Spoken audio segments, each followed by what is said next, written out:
Hey everybody, welcome to Pursuing Pixels. Shit, I was already gonna say this is episode number, and there's no episode edition. Number. Yeah, I'm just gonna lean into it. All right, here we go.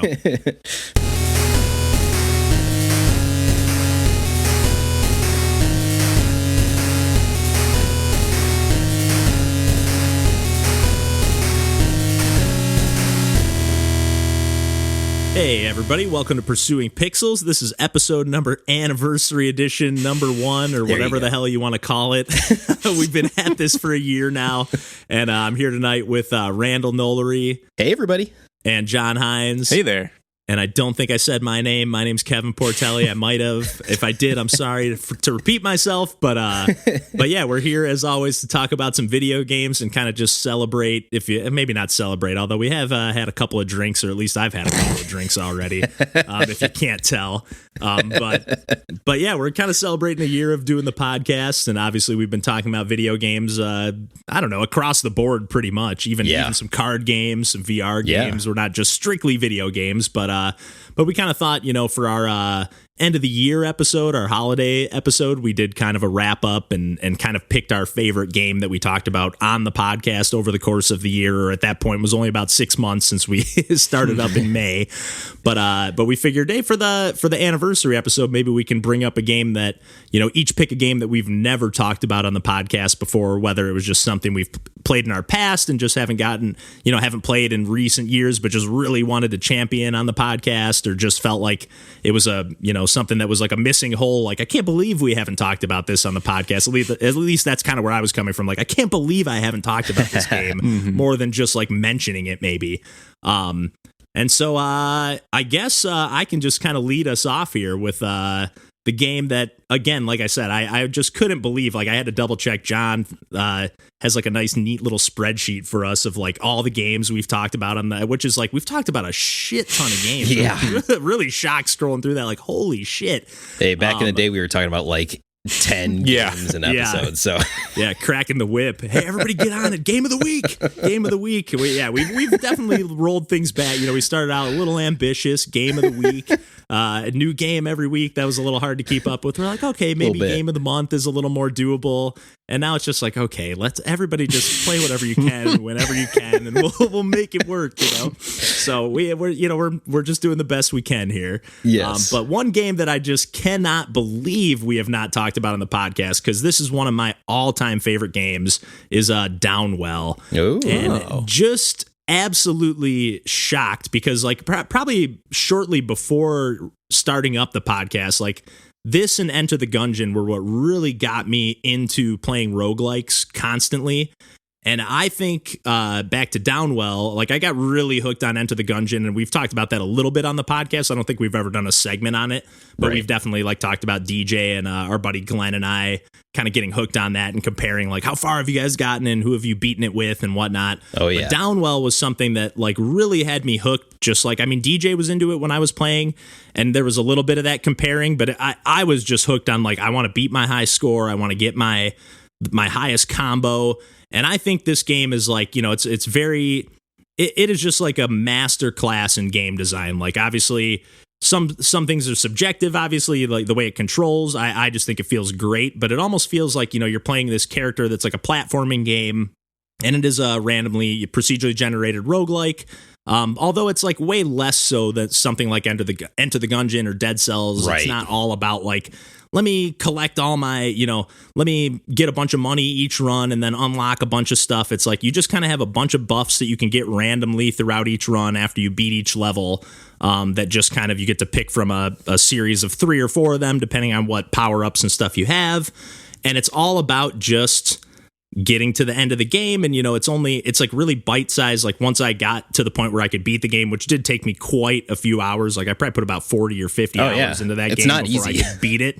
But I have gotten like, I think on Switch, like my highest combo is over 200, and I'm like in the top like 60 or top 70 or something for the highest combo. Wow. And it takes about like 25 minutes or so to beat the game, at least at the pace that I play it. And like, I did actually do a Twitch stream, which I'm really bummed about, like way back in the day when we first kind of started the podcast. I might have even done it before that, But I beat the game 3 times in a row, but like the audio settings were all out of whack.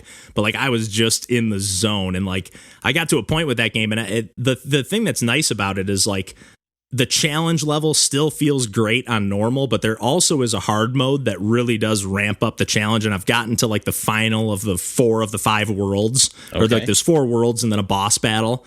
And I've gotten to the 4th world on hard mode, but never fully made it to the end. But like the challenge, just like, again, I've put, probably I had it on PlayStation 4 first. And again, I just want to say it. We talk about cheap games all the time on this podcast. This game is $3 full price. Wow. $3, like absolute steal. It goes on sale for half off all the time for $1.50. But this is the best deal in gaming, period. There you go. Period.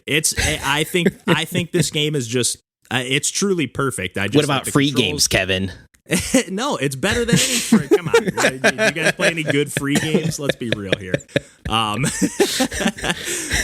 it's Downwell is just. I mean, it's you got to be into the retro arcadey stuff. Sure. It's definitely. It was one of the games that made me realize like what a roguelike, and I've mentioned this on the podcast before for sure.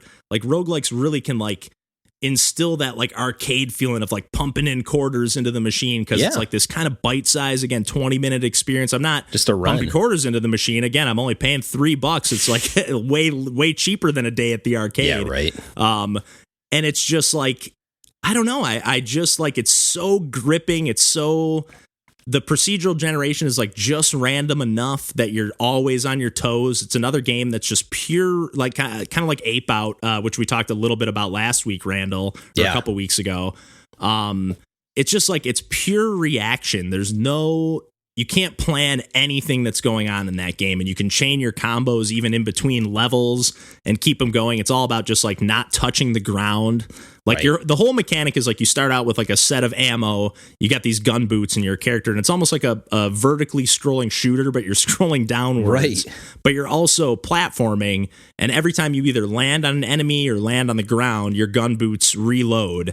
And then you get all kinds of different buffs, like some of my favorite like chain of buffs that you can get, and again, they're just kind of random 3 that you get to pick one of at the end of each level. Is like one of them is like your gun boots recharge, or they reload as you collect gems, which are like the currency that you can buy pickups and stuff like that, or buy different power-ups or health and stuff throughout or extra ammo. So like as you progress, and again, as you get these bigger combos, like I think if you get a combo of 5 or more, you get an extra ammo, or maybe it's 10. And then if you get a combo of 25 or more, you get to recover health. And it has all these mechanics. Like it has this extra like double health bar as well, that like, so like you start out with 4 HP, but like you also have this if you have full health and then you pick up health, you actually like fill up this secondary health bar. And if you fill that up 4 slots while you have full health, then your HP goes up to 5. And like throughout the game, if you keep getting these combos, like, so like the combos are not just for, so like sometimes like, again, when I'm going for like this, I strung a 200 combo together, but sometimes you want to land before you get that big of a combo, because you're like, hey, I already hit the 25 and I'm going to get 1 extra ammo and regain some health. Or just, again, refill my meat. Like you could just pick, okay, every time I hit a 25 combo, I'm going to land, so I can refill that meter and try to just get my, like the times that I've beaten the game, my HP has been like 8 or 9 or 10 by the end. And I've even gotten up to 12, again, starting out at 4. So, but it's such a masterclass in like just taking the simplest, it's like a 2-button game. You just run side to side. It's actually, I think, a 1-button game other than controlling your character, but like the same button jumps and then you hit the same button to fire. So like that is the only button so I guess you're controlling the character with the D-pad or the joystick, and then 1 button other than that. And like, it's just taking that core set of mechanics and like just building upon that in every possible way without feeling like too thinned out, but just I don't know. It's like the perfectly fleshed out, bite-sized arcade experience. And again, for $3, like, just I was super psyched when I found out that Nintendo actually hired this guy. I think at least I forget his name, but I know on Twitter he goes by Moppin. I don't know what that means or anything, but yeah, I don't think he's with Nintendo anymore, which is unfortunate. I was kind of like thinking like, this could be the next Miyamoto coming in here. I mean, I know that's high praise, but like, again, like as far as just the game design goes, I think it just feels perfect. But have either of you guys put any time into this game at all? I have some, yeah, but like not like I remember like when Glenn first picked it up. We were talking about like, oh, what was like, and you brought out like, oh, that your best combo was 200, and I checked mine, and mine was like 12. So no, I've not like even come close to like getting to the like. I had no idea that those like boosts to your like ammo and health were even mechanics. Like same. I thought that those were all things that you had to get at like the end of a level, and I had only or the store or whatever. Right. Yeah. So like that was that. It's really incredible that that's just like included in with it. Yeah. And they don't tell you anything. I mean, it is kind of one of those roguelikes you do have to kind of poke and prod at what's going on. I might have looked some stuff up too at some point in time. I don't remember. But to figure out like, hey, what is that second bar like under my HP? Like, what does that mean? Mm-hmm. Right. But yeah, I just like, I don't know. What about you, Randall? I know you said you haven't put a ton of time into it, but not a ton. Although I definitely own it on a couple different platforms, and I like Same. what I've played. I really like the aesthetic of this game. Yeah. It's just kind of it's mainly, what is it, red and black? It's like black, white, and red. Yeah. Mostly black and white with like red being like the thing that's like really. It's just this game is amazing. So like there's like basically two different types. There's a bunch of different types of enemies, but some of them are just kind of like white and not like filled in or outlined, and then the ones that are like red and like fully filled in and colored in, so like the ones that are white you can land on and jump on and kill them that way, right? And then the ones that are not, the ones that are all red, if you land on them you take damage. You have to actually shoot those enemies. But there's like a ton of different types of enemies. There's like these skeletons in the second world, like bigger skull heads that like if you shoot them they become agitated and they like kind of heat seek you. Mm-hmm. But if you land on them, if you jump on them twice, they're just dead. They don't become agitated. So like there's a lot of like just bouncing, or like there's even in the first world there's like these turtles with shells that like you can't shoot them, you have to jump on them to kill them. Mm-hmm. Okay. So there's just all kinds of little stuff like that. And again, it just feels, again, this is subjective, but it just feels perfect to me. Like the controls just feel, it doesn't matter how long of a break I've taken in between. I mean, I might take a warm-up run or two. I'm not getting a 200 combo every time I play, but I still like can pretty much pick it up. And again, Glenn picking it up was kind of what encouraged me. I was like, I can't believe I've never talked about this game on the podcast. This is pretty much what got me going into like just being obsessed with roguelikes. And even to be honest, like kind of kickstarted my like getting back into playing video games. Nice. Randall and I have talked about like, we even had like a video game, like a retro blog way back in the day, which maybe even is still online. I think know. it is. Yeah.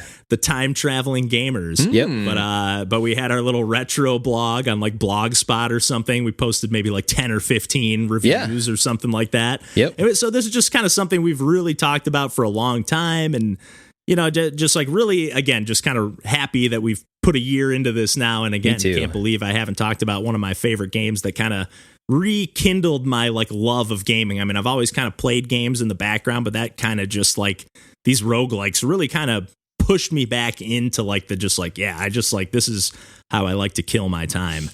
So especially a twitchy arcadey one like Downwell is, and they did nail that control. I'll agree with you there. It feels great to play it.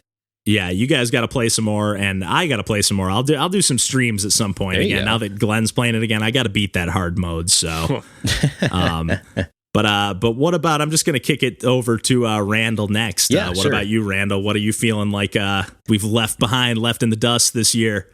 Completely different change of pace compared to something like Downwell. I'm going to go in more of a comfort retro direction, which I guess is not that big of a surprise for what I bring to the table. But I'm going to talk about NHL 94. Ooh. Yeah. Any particular? I'm assuming Genesis, right? Well, actually, Kevin, not just Genesis.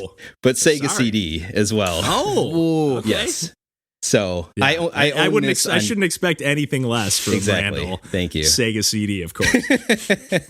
If you play the Sega CD versions, you get the actual like organ sounds, and they sound like really good organs. When they're it's real good, right? And they do the birthday song from the Beatles because they always would play that in the arena. Oh man, Like they do got all the that rights stuff, for that? man. It's good. Do you think they actually got the rights for that? No. That seems kind of crazy. Definitely not. Yeah. It was kind of the Wild West back in that day. You could kind of get away with a lot more. Nobody cared about video games then. Mm-hmm. Yeah, and certainly not Sega CD games. Hey, there's a lot of good Sega CD games. I'll have you know. It's not all full motion video stuff. That was out of line. I know. I'm sorry. Yeah, it wasn't. Yeah, thank you.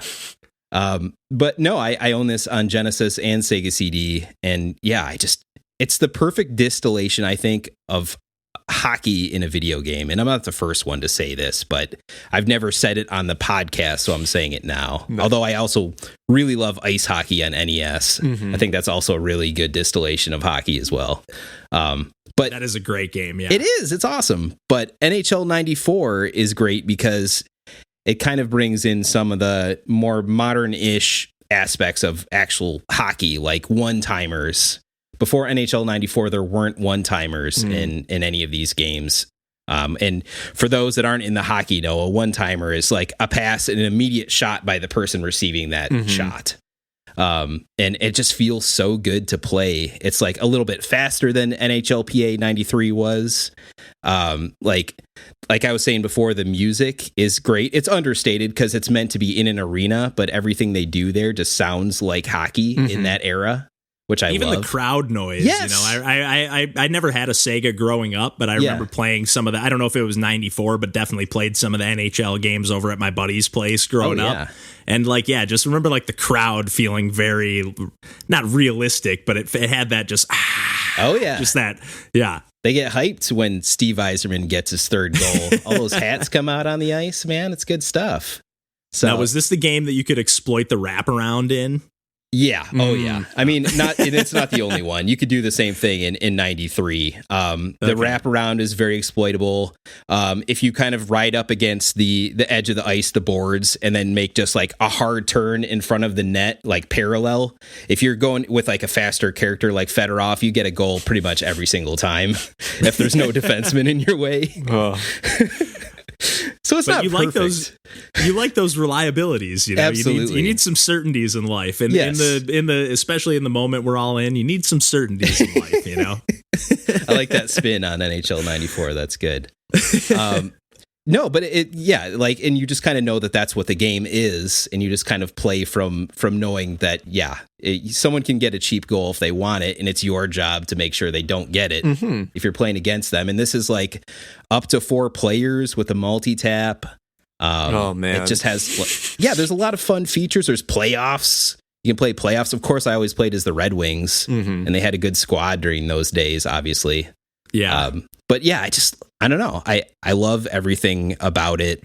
It's always a comfort game that I can just turn on, and it might have been a year since I turned it on last, and it doesn't matter. I can get right back into it. There's only 3 buttons that actually do anything. You got a pass button, a shoot button, and kind of like a loft it in, down the ice type of button. Like dump it out of the zone or whatever. Yeah. Yep. So has it been re-released on anything?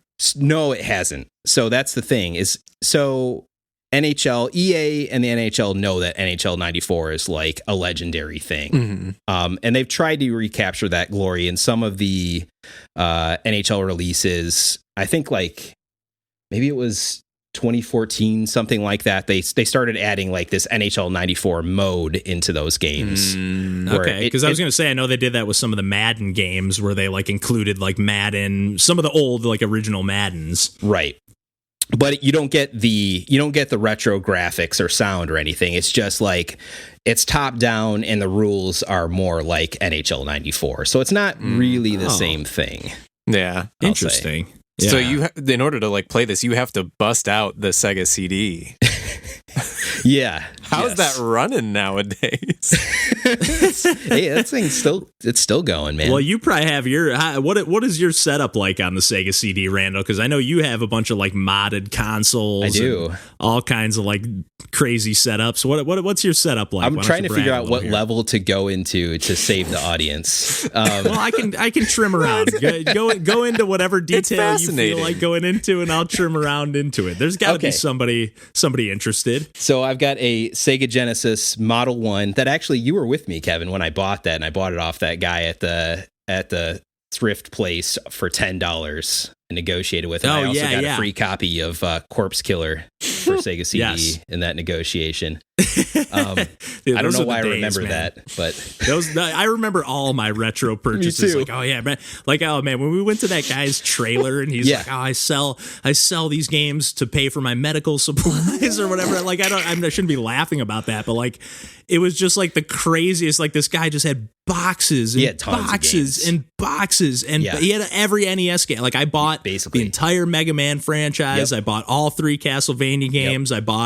pretty much fleshed out. I had a decent, like, I had all the Marios and I had all like the obvious games, but I just fleshed out my entire NES collection at this guy's trailer. It was the weirdest experience that I we think just you found got that for like $80 too. Yeah, it was. I got like DuckTales too. Yeah, I got like I got some like crazy rare games too, and like I spent a decent chunk of change. I don't remember what I spent in total. Yeah, but yeah, we got a nice haul that day. I remember.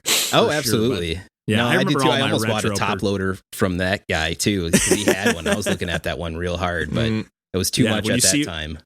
Yeah, in a certain era, it was like if you saw a top loader in the wild, it was like, oh, I might consider that. Yeah. All right, but all that to be said, my Sega Genesis setup, I actually have multiple Sega Genesis units. So I have a Genesis Model 1 that I talked about, plugged into a Sega CD Model 2, and you got to have the Model 2 because it doesn't have the front loading drive, so it's not going to break down as easily. Everybody knows that.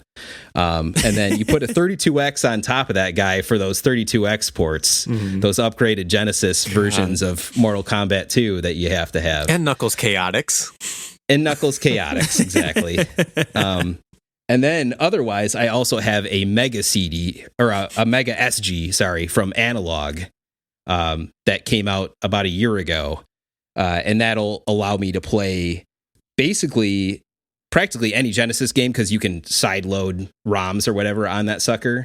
But it's meant to be like an easy HDMI solution for modern TVs. But it also has like this Game Gear adapter, so I can play Game Gear games on that sucker and like Master System games and stuff. So I actually have 2 different Genesis units hooked up to the TV down here.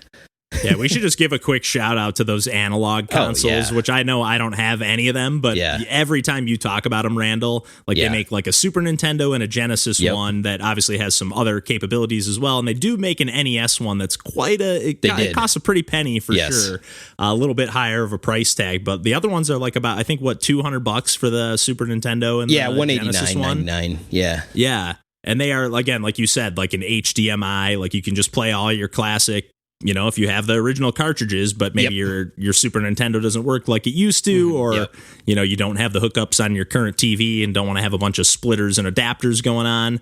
And like you say they work pretty well. Yeah.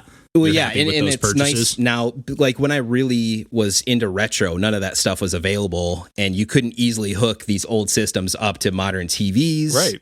So, like, that was a whole super deep rabbit hole of around like getting these SCART cables, which were only available in EU territories, to like get the best RGB signal, but then you have to do it to like an adapter so that you can plug them all at once, and then that has to go through a converter box so that it can go from analog to digital and up convert to HDMI. So, like all this stuff costs way too much money, so I wouldn't recommend it. I would say go the analog route. If you have an inkling to play NHL 94, just buy one of those Mega SGs, or just, I don't know, emulate it if you feel like it, I suppose. Yeah. It's really good though. I love it. It's a game that I'll always go back to. Do you play with Tina ever, or are you typically playing against a computer and like doing a season NBA 2K19 style, or what's your deal on that? I wouldn't quite say NBA 2K19 style, but I do typically just play against computer. My favorite way to play is probably just to start up a playoffs, and you can either do single elimination or best of 5 or 7 with the Red Wings, obviously. And just kind of play that out how it goes. And you never lose if you know how to play that game and you already have a talented team like the Red Wings. So, yeah, a lot of fun. Relive old glory days at the Joe Louis Arena and stuff. So, it's real good. Nice. You can play a game in like 12 minutes. It's awesome. Heck yeah. Keeping the retro stuff alive, Randall. Yes. I love it. Yes. What about you, John? What are you feeling like we left out this year? Oh, it's more of just another game that I'm surprised that I haven't managed to shoehorn into a conversation despite it not being relevant to anything. But I'm going to a comfort game that I've played that I honestly do not know how many times, because it was for the GameCube, and every time that I would lose space on my memory card, I would have to delete some of the older versions of the replays. And were you using a memory card 59? Oh no, this was a 218. Oh, okay. Was that the white one? No, it was the white one was like over 1,000. Yeah, no, but I am talking about a JRPG classic in my mind, Tales of Symphonia. Ooh, which came out in 2004 in America for the first time, and it's been ported several times since. I think it's now actually available on Steam. I know it came out for Windows at some point during the 2010s, but for me, it was if you were an RPG fan. And a Nintendo only household, there was a period of time after the Super Nintendo where it was just dark days.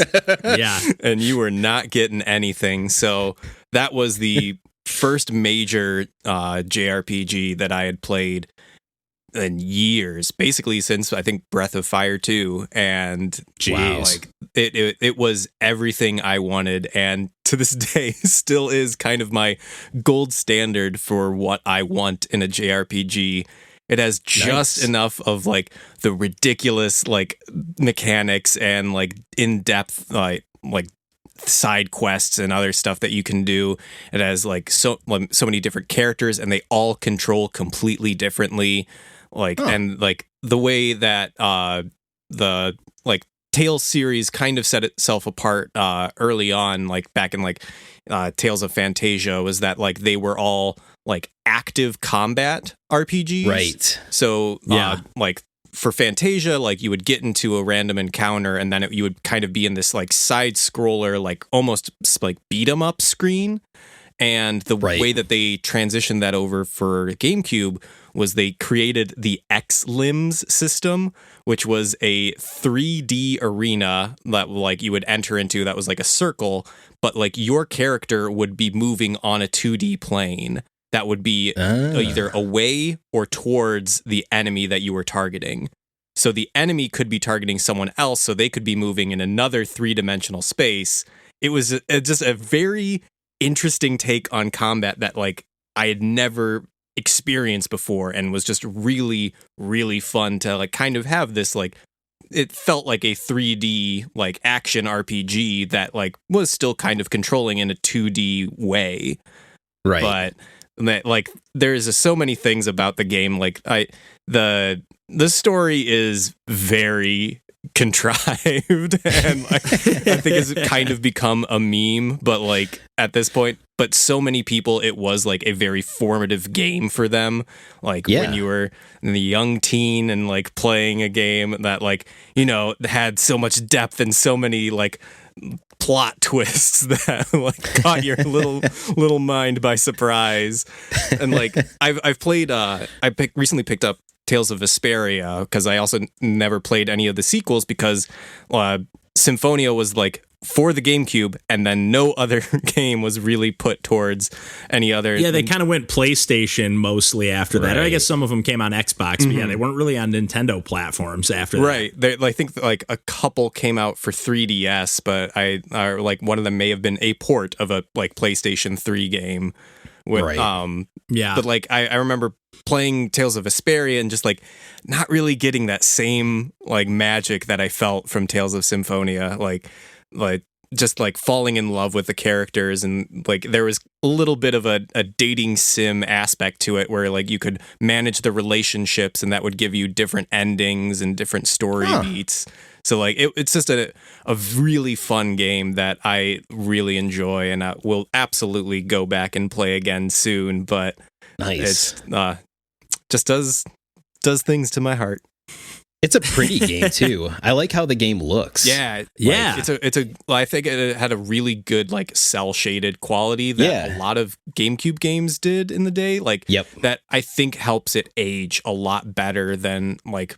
Anything that's trying to be photorealistic, like definitely, even like looking, there's the Xenoblade Chronicles, like they're remastering it, and I remember looking back at the Wii graphics of the original, and I was like, "Whoa, that's a rough one to return to." Yes. So yeah, the stylized and like a nice way that they would do a lot of like side conversations was like they wouldn't even have voice acting, they wouldn't even have like character models, they would have like these kind of like anime stills that like of each character that was talking, and like have that go through a few frames of like animation, and like that like, did a lot to like bring character to it. Like they had a couple anime like animations that would play during key scenes, but for the most part, like it was just like a game that had. It was also, I think, probably the first RPG I ever played that had voice acting for like the main scene. So it was it was just a very formative game for me. And it's also got co-op, right? Yeah, it's co-op, and you got to put some of that voice acting on the 2 discs. I think it was a 2-disc game. That is a multi-disc. They had to fit. Probably could have fit on one disc if they used a regular size disc on the GameCube. They loaded faster, man. Yeah, those mini discs. Yeah. Oh, those are great. They were still cool. They were cool.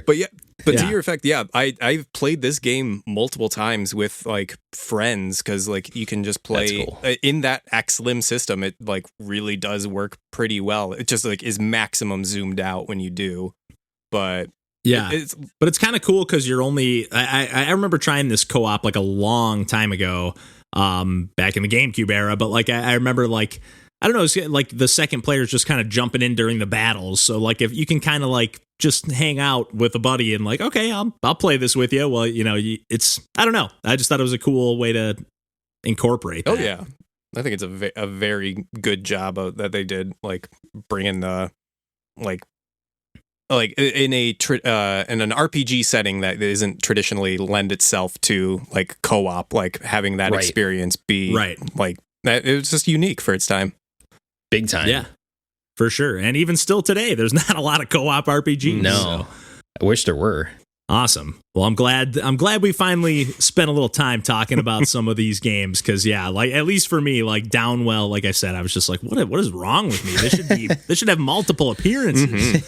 But yeah, I just really love that game. So very very happy that we've kind of undertaken, like I said, especially for you and I, Randall. Like this goes way back to just like talking forever about like we got to do something with video game reviews or just anything, but for me, like again, just kind of reflecting back on the last year of the podcast, like it's been great. I know I kind of mentioned with Downwell, like Enter the Gungeon and Downwell kind of like got me back into playing games a lot, but like especially having this podcast to like actually see games through to the end, or like just that little extra encouragement to play something or to check something out, or for me that's been like a huge like push and has helped me enjoy enjoy games as much as I used to in the past. It's in a way it is more like there is part of me that like, I'll feel like in a way, it is kind of a negative thing sometimes because I'm like, oh, I shouldn't play that thing that we've already talked about, or I shouldn't or John already played that, or oh, I already beat that, or whatever. But like, that's probably why I haven't gone back to Downwell, because I'm like, oh, I should play something different that I haven't played. But right. And now looking back, like, oh yeah, I haven't even talked about it on the podcast. But like, but in spite of that, like, I still feel like I like that push to like always keep trying something new, or to give a game maybe a little bit more of a chance, especially if one of you guys are like, no, I'm having fun with this game, or if like I don't know, or just if you guys like recently I've been playing Journey to the Savage Planet, and like John is put that on my radar by just being like, hey, let me know when this comes out because this game looks sweet. Right. And I hadn't even heard of it before, so just talking about games all the time is just really, I don't know. I've just really enjoyed the last year of doing this. But same. How do you guys feel as far as like a wrap up goes? Yeah, I've really appreciated, like, I would basically stick to my like typical genres that I would play and not really venture too far outside of that. But I've really enjoyed, the push to like try something new, or like look into something that I normally would pass over. Yeah, for sure. What about you, Randall? The push to actually play and complete games is just huge. Like before the podcast, I was in a mode where I was just basically a video game collector. And I guess to some degree I still am, when it's a joke. Like I'm just buying these things for some unknown date that I'm actually going to play them. And the whole way through, these games are getting outdated and eventually remastered and whatever else. It just didn't make any sense. So like this podcast is kind of reframed how I think about video games, how I make time for video games, and I'm really enjoying. I'm beating games now, and besides like Breath of the Wild, there probably hadn't been a game that I had really beaten, like seen credits on in years, which is a joke too. But that's kind of how things were. Like, it's just the nature of things, man. Yeah. I'm the same. I'm in the same exact boat as you on every front there. Yeah. It's wild, right? And now we have this where we can come together, like the three of us, and just like share our love of games and like just bounce off of each other. And, it's great. I love it. Yeah. I love that we're doing this. And that extra like incentive, like when somebody else, like again, like I was talking about when like DJ, Glenn, and I were really into Enter the Gungeon, like that extra nudge, or even like way back in the day when me and you worked at Best Buy, Randall. Yeah. I remember like playing Super Paper Mario, which isn't the best game or anything like that. Still on good the Wii. though. But enjoyable. But I remember your wife Tina, who was not your wife at the time, but we all worked at Best Buy together. And like I remember we were kind of talking back and forth, and she was like, "Oh, I'm on World 7 or something." I was like, "Fuck, I'm only on the World 2." I gotta pick up the pace. But like that like just being like playing something communally and together, like that just like really adds to that like, oh man, I really want to see this through. Or like, hey, the intro of that game wasn't that great, but like, man, John or Randall or DJ or whoever is really hyping that game up. That's like, true. I got to give it a fair shake, really get through that like opening 2 hours or something and really check it out. So I've really enjoyed like how it's kind of reframed my perspective on games. Yeah, totally. And I guess one more thing that I wouldn't even call it a surprise, but I don't know if John, if you even know anything about this at all, but our buddy Glenn, who we've certainly mentioned, I've mentioned multiple times on this podcast and mentioned on the podcast many times before, but him and I are actually starting to work on a video game. Ooh. We just like downloaded Game Maker and just kind of, nothing. We just have some like general ideas. We kind of were running with this like idea with like a game that would revolve around like vinyl records and stuff like that. And now we're kind of switching gears to maybe, I don't want to give like too much away, or even like we don't even really know what we're doing. We're kind of figuring it out, but I've been like working on some music for that. Glenn does programming, and I've kind of mentioned like, oh, I've, vague interest in gaming and stuff in the past, and obviously doing the podcast. And he was like, hey, I know you've talked about like wanting to make a game before. Like if you want to bounce some ideas back and forth and try to work on, he's like, I do programming. I'm always looking for like a side project to hone my skills and something like that. So now we're kind of looking at like a concept revolving around like atoms and protons and electrons and stuff like that. And like giving up your, like, you have to actually like use your health, like how much energy your electron is charged would like jump you between the rings of the atom. Right. and you would have to actually like give up health to jump between like to lower rungs and stuff like that. You wouldn't actually be. We're still bouncing ideas off, but like the music idea we had was like kind of cool. But like once we got into it, we were like, okay, this is like kind of a cool premise, but it doesn't really have a lot of gameplay potential. And then this was like, hey, we were already bouncing like 10 or 12 ideas back and forth off each other. Like, oh man, if we did this, we could use the electron charge to, it was already like, okay, but there's something here, That's so, cool. So I'm just kind of excited that it's kind of giving me that nudge. And again, with the quarantine that we're all in right now, and me being unemployed at the moment, like I've been messing. I don't know if I've ever actually said this flat out on the podcast, but I know we've talked about it like pre and post recording and stuff. I'm like, oh, I'm gonna learn Ableton and all that stuff so I can stop using my 10-plus-year-old Mac to record these podcasts. So like I've actually been busting that out and like making some like chiptune stuff and trying to make some little music here and there for both the game and just for messing around because it's something to do with my time. But yeah, I'm just excited that it's like giving me that extra nudge to like explore games beyond just like playing them, not just like, again, like talking about them is one thing or writing reviews, and that like even that is one element of like, hey, let's actually like think critically about these games that we're playing, right, and talk about them, and again just try to like champion games that we love. And again we talk about tons of times on the podcast just how these games just come and go. Even the biggest, most popular indie games are like 2 weeks later, 3 weeks later, they're left in the dust for the next new awesome indie game. And that's not even a complaint. It's just because there's so many awesome games. It's just that there's another new awesome game that leaves the last one in its shadow. And that's not a bad problem to have. But it's been really nice to use this podcast as a way to like keep the motivation to keep playing these new games and stuff, Yeah, absolutely. Keep checking stuff out. So, but yeah, I'm really excited to see where this leads, working on stuff. Again, like Glenn is doing, I want to be clear, Glenn is doing all of the programming work. I'm just, he's kind of using me as like a sounding board for like ideas and stuff like that. And I am actually pretty excited too. On Twitter, I've kind of been interacting. There's this game coming out soon-ish, I think, called A Way to Die. I'm actually going to be playtesting that game. Nice. Which I'm pretty excited about as well. I signed up for like the mailing list to playtest that, and like looks really cool. It looks like another like kind of top-down dungeon crawler type thing. That's fun. I originally thought it was a roguelike, but I don't think it is. So I'm pretty excited to check this out and pretty excited to just kind of like explore what else is out there in the video game world, because like I don't know what the future holds for me. I'm unemployed right now, so you're gonna be a game dev. That's awesome. So we'll see. But yeah, it's no promises or no anything, but I just like starting this podcast is really like kind of giving me that extra nudge of encouragement to like do more with my free time and do more with my hobbies and interests. It doesn't have to just be this thing that I just kind of come home and sit down and watch a movie or play a game to just like mindlessly get away. It's like it's this engaging experience that goes beyond that, which I really like. Like I love talking about these games with you guys, whether on the podcast or even just texting about like, oh, you guys got to check this out. Like it's so fun. It's so fun to and on our Discord. Yeah. So I think we plugged that last week. The Discord channel is actively live. There's an invite. I'll make sure we tag that in all of our like info or descriptions or episode descriptions and whatnot. We're always in there. Always. So come hang. Yeah. But yeah, it's been a great year, guys. Thanks so much for doing this with together. I don't even want to say with me, but just together in general. It's been a great experience doing this with you guys. Absolutely. So very happy to forge forward, and hopefully post quarantine we'll be able to bring DJ back once in a while.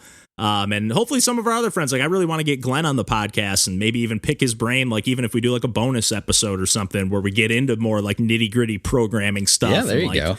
And our buddy Mikey is he's always talking shit about, he's all pissed that I don't like Diablo and, a bunch of other games. So we got to get him on there, get some different perspectives. We got to get Tina in here eventually. Maybe. There you go. So definitely looking forward to what the next year will bring. And hopefully we'll get some more perspectives on the podcast going forward, and hopefully Lauren maybe too. Yeah, we'll see. She can talk a little Ring Fit if she's interested. So she's doing it as we're recording. Nice. That's great. Awesome. All right. Well, yeah, hope everybody's doing well. Again, we're always on Twitter, Instagram, like we said, Discord as well.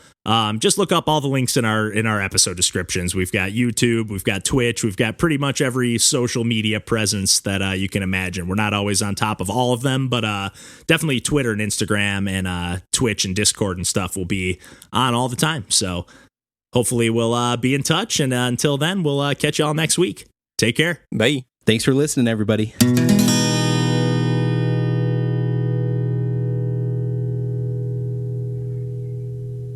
Unrelated, do you guys I just watched that last Star Wars movie because it came out on Disney Plus. Have you guys watched that thing?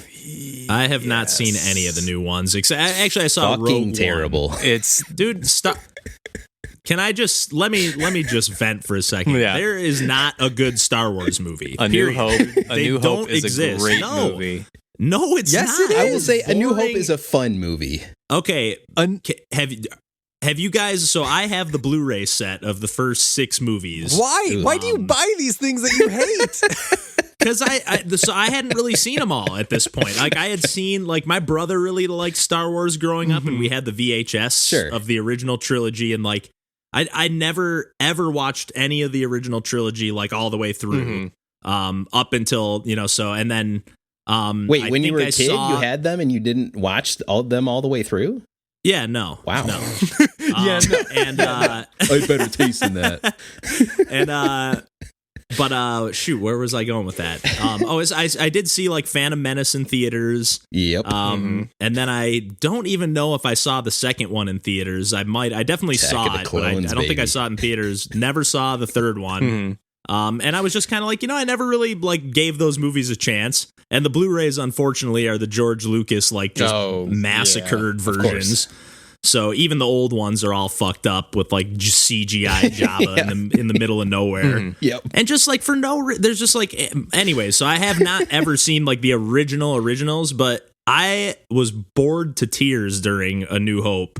And the only one I even semi enjoyed is episode 6, which I know is like the least favorite of everyone's. But like the Ewoks were the only part I liked. So I clearly am just not a Star Wars guy. Like it's not for me. It's just not for me. Because I thought Rogue One was just miserable. I loved Rogue One.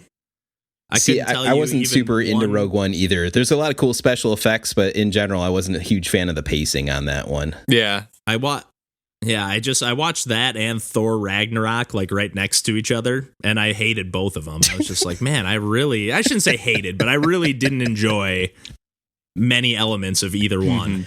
And to be fair, Thor Ragnarok is the only Marvel movie I've seen, so I'm probably missing a lot of context and stuff. But that's not part of the Marvel series though. That's like MCU. Sony made that separately. Yeah. And that was amazing. Yeah. Spider-Verse was amazing.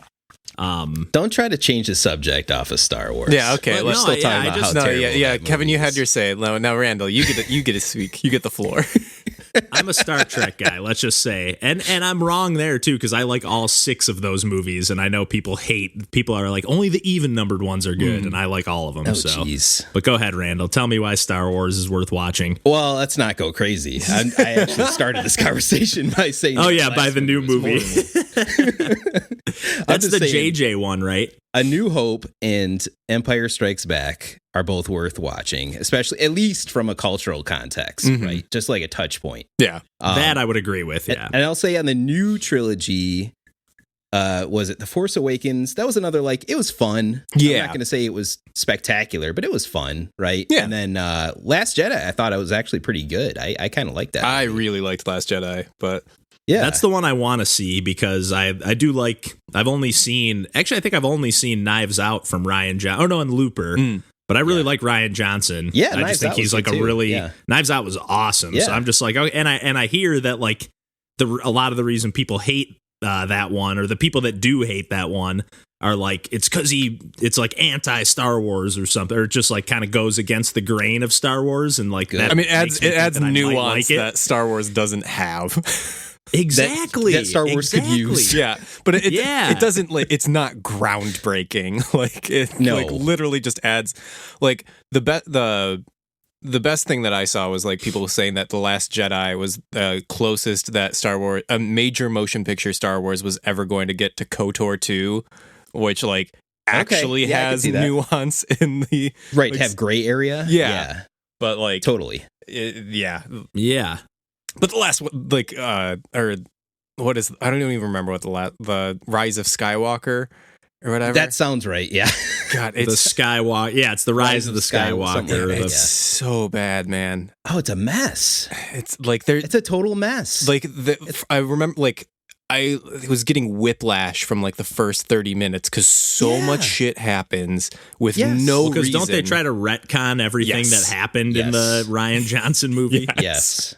They're like, no, you do have to be born a Jedi. Mm-hmm. You do. God. It is about the midichlorians. What's your last name? A thing that has never mattered ever in the series ever before. And they put a ton of focus on that for some reason. It's just, what's the point? Yeah. And it's like, don't they just realize this is just like the whole thing is just like a fantasy for George Lucas? Like Luke Skywalker, George Lucas. Like, come on, man. Come on. It's George, that last movie was obviously made in like a nerd rage bubble, and that's how they decided to make that to not offend people. But boy, like you can't even follow it. At least I couldn't. It undoes so much goodwill. Like at the honestly, by the end of it, I was like, man, I don't think Star Wars is a good franchise. Totally. No, I was doing the same thing. I'm like, maybe I need to rethink what I think about Star Wars in general. And I wasn't like a big fan in the first place, but I'm like, man, maybe Star Wars is not great. Yeah. Besides so 2.5 movies. So this movie did its job then. It's getting you guys on the right wavelength. Hey, I don't own the Blu-rays. Yeah, they're fucking terrible, man. I got to get rid of those. I got to get rid of those. I do own the original, like special edition VHS copies, which were just the first round of like tweaks before like everything went to shit. I always wanted Jawas in this scene. Yeah. Have you guys seen them? The new versions? Yeah. They're like bad. Like it's one thing to just like some of it like is like okay whatever, it's a little different whatever, but like some of it is just like there's just a scene where there's just like a desert atmosphere and then they just add in like CGI shit walking in the background. Like it's not even part of the scene. No, it's very distracting.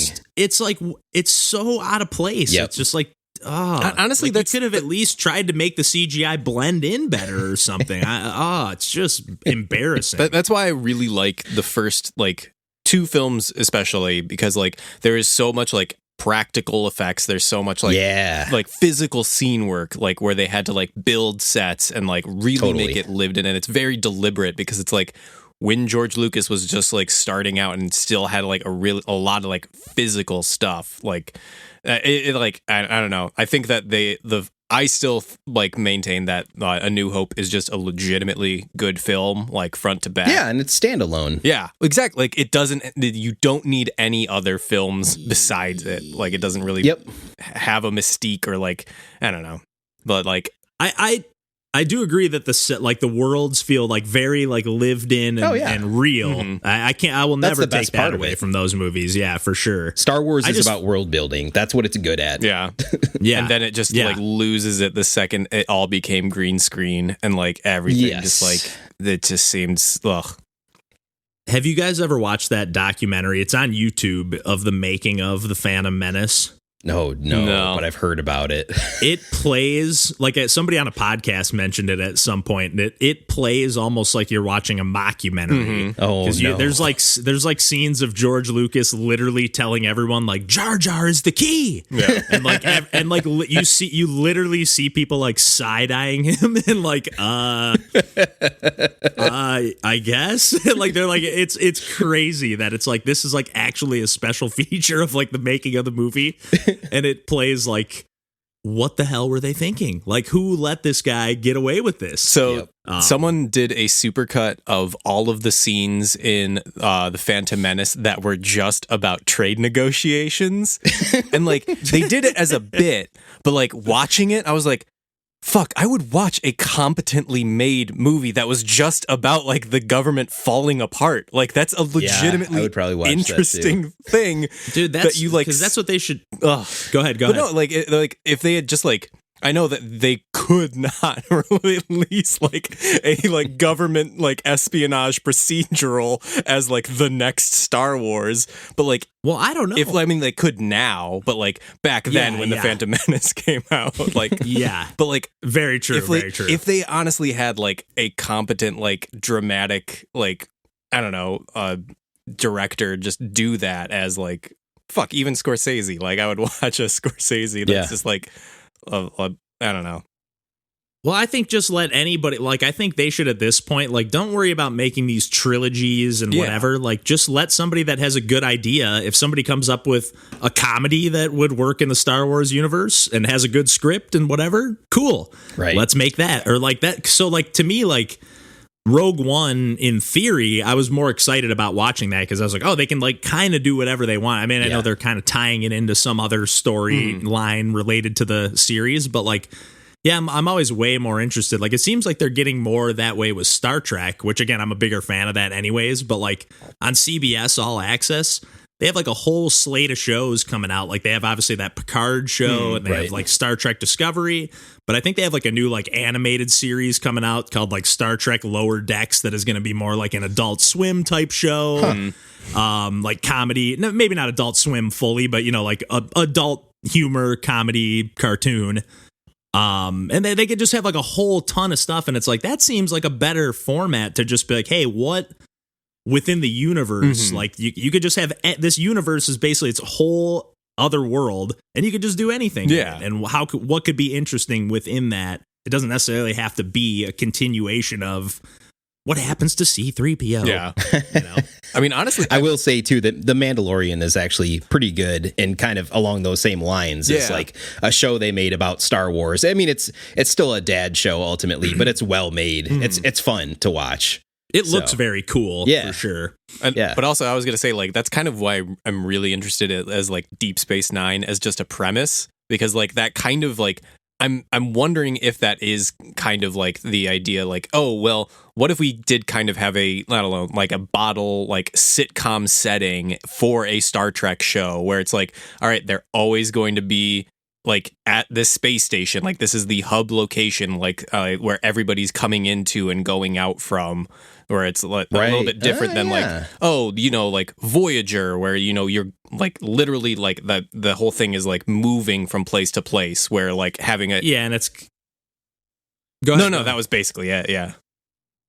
Have you seen Deep Space Nine? Not yet, but I really want to. Dude, it is amazing. Amazing. And I'm on Voyager, and I actually do think I like Voyager more, because I will say Captain Sisko is by far the worst captain on any Star Trek show. I don't think he's a very good actor. He's good, but he's very theatrical. Yeah. And he's very theatrical. It's just very like more so very than, unlike Star Trek that way than in the first one. Is what you're saying. It feels more like the original series. Yeah, he feels out of place. Like he does feel, but then some of the other actors, like I think her name is Nana Visitor or something like that. She's like plays like the Bajoran, like the kind of leader on the station, and she is like incredible. Like so, they have like some of the best acting on that show. But then, yeah, I just think Captain Sisko is just kind of leaves a little to be desired. But